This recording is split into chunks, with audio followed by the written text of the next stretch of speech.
بسم اللہ الرحمن الرحیم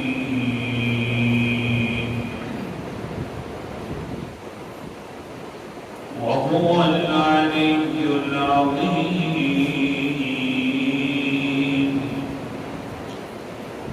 وہی ذات مبارک ہے جو بلند تر ہے مقام میں العظیم اور عظمت والی ذات ہے شان میں۔ آیت الکرسی کی 10ویں دلیل کا تذکرہ۔ اللہ تعالیٰ نے اپنی بلندی کا تذکرہ فرمایا کہ میں بلند تر ذات ہوں، میری شان بڑی اونچی شان ہے۔ پھر میں نے سبق یہ بھی چلا دیا کہ اس ذات کے اعتبار سے بھی بڑی اونچی ذات ہے، اور اللہ تعالیٰ اپنے ناموں کے اعتبار سے بھی بڑی اونچی ذات ہے۔ اور جب بھی اللہ تعالیٰ اپنے ناموں کا تذکرہ فرماتے ہیں قرآن پاک میں، تو آگے سے ذکر فرماتے ہیں فَادْعُوهُ، مجھے پکارا کرو ان ناموں کے ساتھ۔ کبھی اللہ تعالیٰ کا نام غفار لے کر پکارنا چاہیے، اے غفار ذات مجھے معاف فرما دے۔ کبھی اللہ تعالیٰ کا نام رحیم کر کے پکارنا چاہیے، اے رحیم ذات معاف فرما دے۔ کبھی کہنا چاہیے یا حنان یا منان ذات مہربانی فرما دے۔ اللہ تعالیٰ اپنے ناموں کے بعد کہتے ہیں میرے خوبصورت نام ہیں، خوبصورت نام دیکھ کر انہی کے ساتھ پکارا کرو۔ جس طرح کی دعا ہو اسی طرح کا نام لینا چاہیے۔ 99 نام انسان یاد کر لے۔ اگر رزق کی ضرورت ہے تو کہنا چاہیے اے رزاق ذات تو بغیر اسباب کے روزیاں دینے والا ہے، میری بھی روزی اچھی ہے۔ تو بہرحال نام جو ہیں اللہ تعالیٰ کے بڑے اونچے نام ہیں، ان سے پکارا جائے۔ تو صفتیں اللہ تعالیٰ قرآن پاک میں ذکر فرماتے ہیں، وہ آج سبق سنیں۔ اپنی 2 صفات ذکر فرماتے ہیں۔ جس وقت اپنی ذات کی باری آتی ہے تو اللہ فرماتے ہیں میں بہت بلند ذات ہوں، لیکن جب رحمت کی باری آتی ہے تو اللہ فرماتے ہیں میری رحمت بڑی قریب ہے تیرے اے بندہ۔ شاید بات نہیں سمجھی، اس کی تہ تک جاؤ۔ جب اللہ تعالیٰ اپنی ذات کا تذکرہ فرماتے ہیں، اپنی بلندیوں کا تذکرہ فرماتے ہیں، اپنی شان کا تذکرہ فرماتے ہیں، کہتے ہیں میں بڑا بلند ہوں، میں بڑی اونچی ذات ہوں، هو العلی، وہ بہت بلند ذات ہے۔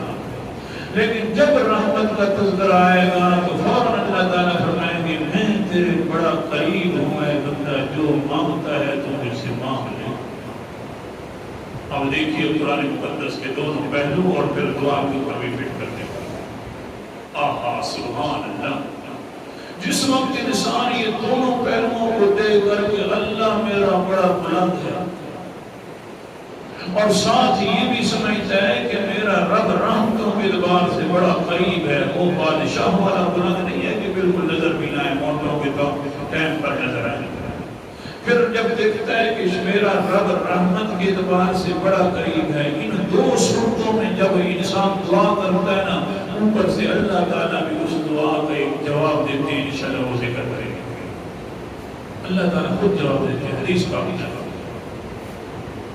غلام ذات کیسی ہے؟ سبحان اللہ! سورت کا نام سورت طٰہٰ ہے۔ بیدار ہو کر بیٹھو، بڑا قیمتی درس ہوا کرتا ہے تاکہ ولیوں قرآن مقدس کی آیات دکھاتا ہوں، حدیث پاک پڑھتا ہوں، تھوڑا سا خوش ہو کر بیٹھا کرو۔ کل کی سبق میں بھی بتلا رہا تھا کہ حدیث میں آتا ہے کہ انسان دعا کرے انت جعل القرآن ربیع قلبی، اللہ میرے لیے قرآن پاک کو موسم بہار بنا دے، رونق والا بنا دے، رونق چہرے پر ہونی چاہیے۔ اب سنیے سبق۔ اعوذ باللہ من الشیطان الرجیم، بسم اللہ الرحمن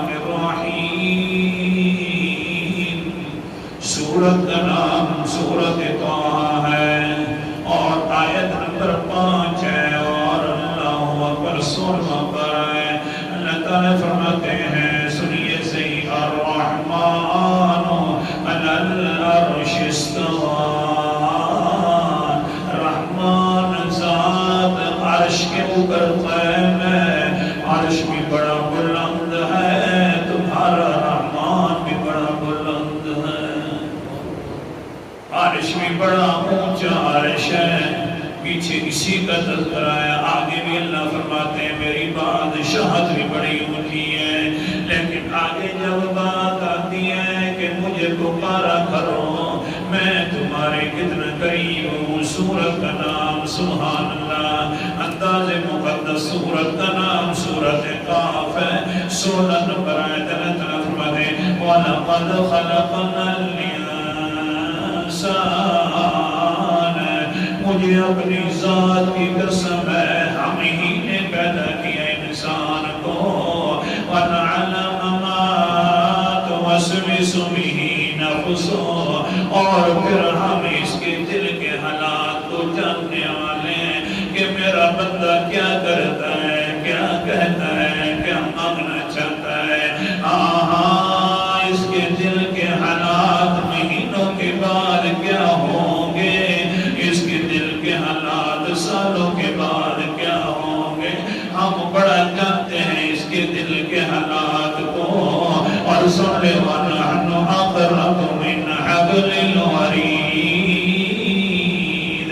ربطوں کا تذکر آیا نا تو اللہ فرمایا او انسانا پیدا بھی میں نے تجھے کیا ہے، دل کے حالات بھی جانتا ہوں، مجھے کہیں دور نہ سمجھ لینا کہ میں بلند ذات ہوں، نا میں تو تیری شاہ رب سے بھی زیادہ قریب ذات ہوں۔ پھر کیا کیا کرنا اکبر کبیرہ، اللہ تعالیٰ فرماتے ہیں جب یہ دونوں باتیں تیرے سامنے آ گئی ہیں کہ بلند ذات میں ہوں اور رابطوں کی اعتبار سے قریب ہوں، تو یوں کر کے دعا کیا کر سبحان اللہ۔ سورت کا نام سورت اعراف ہے، 8واں پارہ ہے۔ اللہ تعالیٰ فرماتے ہیں ادعوا ربکم تضرعا وخفیا، آیت نمبر میرے سامنے 55 ہے۔ پکارا کر اپنے رب کو تضرعا عاجزی کے ساتھ، کیونکہ وہ بلند ذات ہے، بلند ذات جو ہے بہت اونچی ذات ہے، عاجزیت کر کے پکارا کر، وخفیا دھیان کرنا، یوں نہ سمجھ لینا کہ وہ اونچی ذات ہے اور دور ہے، نا میں رحمتوں کے اعتبار سے بڑا قریب ہوں۔ وخفیا ہیستا دعا مانگی کر، بلندی کو دے کر عاجزی بنا لی کر، میری رحمت کو دے کر کہ میں رحمتوں کے اعتبار سے قریب ہوں، ایسا دعا مانگی کر۔ دونوں جب کام ہو جاتے ہیں، بخاری شریف کی حدیث سنا رہا ہوں، اللہ کے رسول علیہ السلام نے فرمایا اور حدیث قدسی ہے، قال اللہ تبارک و تعالی یا ابن آدم انک ما دعوتنی ورجوتنی، انک ما دعوتنی ورجوتنی غفرت لك على ما كان فيك لا أبالي۔ اے آدم کا بیٹا، بڑا بھی نام ہے، یا ابن آدم، اے آدم کا بیٹا، وہ جس طرح اونچا بندہ ہوتا ہے پیار کے ساتھ اس کے ابو کا نام لیا جاتا رکھا جاتا ہے، او فلاں کا بیٹا تم سن تو صحیح میں تیرا خیر خواہ۔ پیار والی جب بات کی جاتی ہے تو باپ کی طرف نسبت کی جاتی ہے، جب باپ بڑا اونچے کمال کا انسان ہو، اللہ تعالیٰ بھی اپنا پیار کا اظہار فرما رہے ہیں بندے سے، اور کیا کریں؟ یا بنا آدم، اے آدم کا بیٹا، جی اللہ جی کیا بات ہے، آگے سننا، انکا ما دعوتنی ورجوتنی غفرت لکا لا ما کان فیکا لا ابالی، کس وقت تو مجھے پکارتا ہے، میرے ناموں کے ساتھ پکار لیتا ہے، مجھے قریب بھی سمجھتا ہے، بلند بھی سمجھتے، عاجزیاں بھی کر لیتا ہے، تو سن لے جب تو مجھے پکارتا ہے، پھر پکارنے کے بعد امید رکھ لیتا ہے کہ میری پکار کو سن لی ہے اللہ تعالیٰ نے، میرا کام ضرور ہو جائے گا۔ سن پھر آگے کیا ہوتا ہے، گناہوں کی طرف تو پکار کر کہتا ہے اللہ میں نے اتنے گناہ کر دیے ہیں کہ زمین بھی میں نے گندی کر دی ہے، مجھے اپنے گناہوں کا بھی پتہ نہیں ہے کہ اتنے گناہ کیے ہیں، تو پھر اللہ اوپر سے فرماتے ہیں او آدم کا بیٹا غفرت لک ما علی ما کان فیکا، جتنے بھی تیرے اندر گناہ تھے میں نے ساروں کو معاف فرما دیا ہے۔ اللہ سچے، اونچا بولو اللہ سچے۔ اور اگلی بات کا کیا ہے؟ اگلی بات کیا فرماتے ہیں؟ لا ابالی، لوگ ایک دوسرے کو معاف فرماتے ہیں تو احسان جتلاتے رہتے ہیں، یار میں نے اس فلاں کو معاف کر دیا ہے، حالانکہ اس کی بڑی زیادتی ہے، میں نے معاف کر دیا ہے، لیکن سن لے بندہ لا ابالی، میں کبھی تیرے اوپر احسان بھی نہیں جتلاؤں گا، مجھے کوئی اس معاف کرنے کی پرواہ بھی نہیں ہے، میں نے تجھے معاف فرما دیا ہے کیونکہ پکارا بھی مجھے ہے اور امیدیں بھی میرے اوپر رکھی ہیں۔ حضرت ابو لبابہ حدیث پاک، حضرت ابو لبابہ رضی اللہ تعالیٰ عنہ، گناہ ہو گیا بڑا مختصر کر رہا ہوں، بنو قریظہ والوں کے ساتھ پیار تھا پہلے جاہلیت والے زمانے کے اندر، بنو قریظہ کی عورتوں نے معاملہ کیا اور کہا ہے ابو لبابہ اللہ کے رسول ہمارا محاصرہ کر کے بیٹھے ہوئے، یہودیوں نے معاملہ کرنا شروع کر دیا، یہ تو بدلا آخر فیصلہ کیا فرمانا چاہتے ہیں اللہ کے رسول؟ آگے سے حضرت ابو لبابہ فرماتے ہیں نہیں فرمایا، نہیں، اشارہ کر دیا گردن کی طرف، بس اللہ کے رسول نے تمہاری گردن مارنی ہے اور کچھ نہیں کرنا، کیونکہ تم اللہ کے رسول کو بڑا تڑپا چکے ہو، کبھی تم غزوہ احزاب کے اندر شریک ہو جاتے ہو، اللہ کے رسول کے ساتھ عہد کو توڑ دیتے ہو، اللہ کے رسول نے تمہیں قتل کرنا ہے، یوں اشارہ کیا، بس اشارہ گردن کی طرف کا، دل کی طرف اشارہ ہو گیا، دل کی طرف سوچنے لگے اوہ میں نے تو اللہ کے رسول کا راز دے دیا ہے، میں نے اتنا بڑا گناہ کر دیا ہے، اللہ کے رسول نے تو بھیجا تھا جا کر بنو قریظہ والوں کے ساتھ کچھ بات کر گیا، وہاں سے نکلے مسجد نبوی کے اندر آ گئے، ایک ستون کے ساتھ باندھ دیتے ہیں اور کیا کہتے ہیں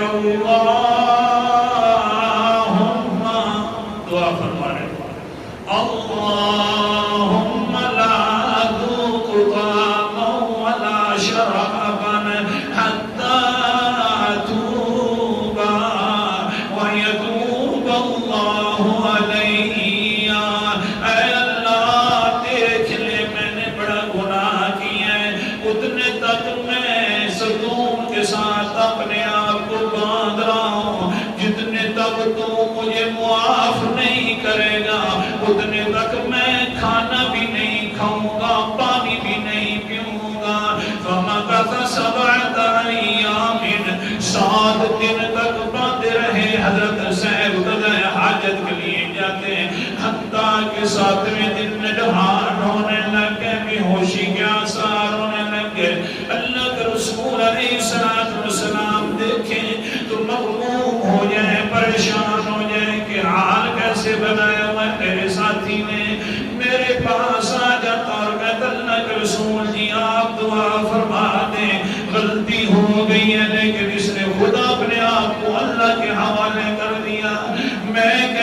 چھوڑ سکتا ہوں. بہرحال اللہ کے رسول علیہ السلام دیکھتے ہیں پریشان ہو کر. صبح صبح اٹھے حضرت ام سلمہ فرماتی ہیں صبح اٹھے تھے حضرت محمد مصطفیٰ مسکرا رہے تھے. میں نے پوچھا ہے اللہ کے رسول کیوں مسکرا رہے ہو؟ فرمایا اس امید کے ساتھ ابو لبابہ نے اللہ کو پکارا تھا کہ اللہ نے سارے گناہ معاف فرما دیے ہیں. صرف معاف نہیں فرمایا قرآن میں بھی تذکرہ فرما دیا ہے. سورت کا نام سورت انفال ہے اور 8واں کا 9واں پارہ اللہ تعالیٰ فرماتے ہیں یا ایھا الذین آمنوا لا تخونوا اللہ والرسول وتخونوا اماناتکم وانتم تعلمون واعلموا انما اموالکم واولادکم فتنہ وان اللہ عنده اجر عظیم. ایمان والو اللہ اور اللہ کے رسول کے ساتھ خیانتیں نہ کیا کرو. دھیان کیا کرو امانتوں میں بھی خیانتیں نہ کیا کرو. حالانکہ تمہیں پتہ بھی ہوتا ہے یہ امانت ہے اور تمہارے مال تمہاری اولاد تمہارے لیے آزمائش بن جاتی ہے. اچھا چلو یا ایھا الذین آمنوا ان تتقوا اللہ یجعل لکم فرقانا. اگر ایمان والوں کبھی غلطی ہو بھی جائے اللہ سے ڈر گئے تو اللہ کیا فرماتے ہیں وَيُكَفِّرْ عَنْكُمْ سَيِّئَاتِكُمْ وَيَغْفِرْ لَكُمْ. اللہ پچھلے گناہ معاف بھی کر دے گا اور تمہیں بخش بھی دے گا. حضرت ام سلمہ نے فرمایا اللہ کا رسول بڑا پریشان ہے. ابو لبابہ 7 دن سے کچھ کھایا پیا نہیں ہے. کمال دیکھو اس بات کی طرف توجہ تو فرماؤ نا. میں بدلا رہی ہوں آخر میرا بھی تو بیٹا ہے نا ابو لبابہ. اللہ کا رسول نے فرمایا تجھے کیوں جلدی ہے؟ کہنے لگی اللہ کے رسول کی اجازت دے تو میں یہیں سے کہہ دوں اے ابو لبابہ تجھے مبارک ہو اللہ نے تیری توبہ بھی قبول فرما لی ہے. تیرا تذکرہ قرآن مقدس میں ذکر بھی فرما دیا ہے. ادھر ہی سے حضرت ام سلمہ کی آواز دی. حضرت ابو لبابہ خوش ہو کر اپنے آپ کو چھوڑنا شروع کر دیتے ہیں. سمجھا کیا رہا تھا؟ اللہ تعالیٰ فرماتے ہیں مجھے ان ناموں سے گزارا کرو اوپر سے میں خود جواب دوں گا. اے میرے بندے میں نے سارے گناہ تیرے معاف فرما دیے. انشاءاللہ تو جواب کل پڑھیں گے.